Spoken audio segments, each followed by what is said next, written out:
देवाय नमः। हरे कृष्ण ध्रुव भैया। हरे कृष्ण नक्ष।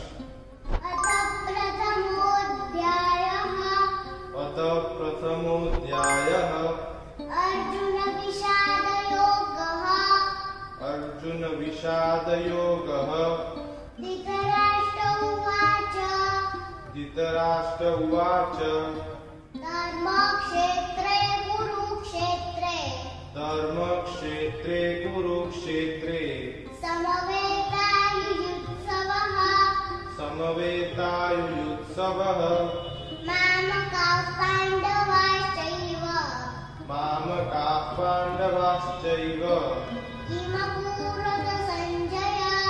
किमकुर्वत सञ्जय। धर्मक्षेत्रे कुरुक्षेत्रे। धर्मक्षेत्रे कुरुक्षेत्रे। समवेतायुयुत्सवः। समवेतायुयुत्सवः।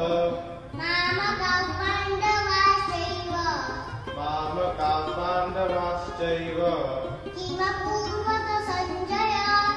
किमकुर्वत सञ्जय। सञ्जय उवाच। सञ्जय उवाच। दृष्ट्वा तु पाण्डवानीकम्। दृष्ट्वा तु पाण्डवानीकम्। व्यूढं दुर्योधनस्तदा।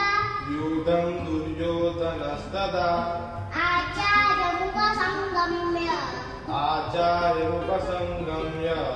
राजा वचनमब्रवीत्। राजा वचनमब्रवीत्। दृष्ट्वा तु पाण्डवानीकम्। दृष्ट्वा तु पाण्डवानीकम्। व्यूढं दुर्योधनस्तदा। व्यूढं दुर्योधनस्तदा। आचार्यमुपसंगम्य। आचार्यमुपसंगम्य। राजा वचनमब्रवीत्। राजा वचनमब्रवीत्। पश्यैतां पाण्डुपुत्राणां। पश्येतां पाण्डुपुत्राणाम्। आचार्यमहतीं च मूं। आचार्यमहतीं च मूं। व्यूढां द्रुपदपुत्रेण। व्यूढां द्रुपदपुत्रेण। तव शिष्येण धीमता। तव शिष्येण धीमता।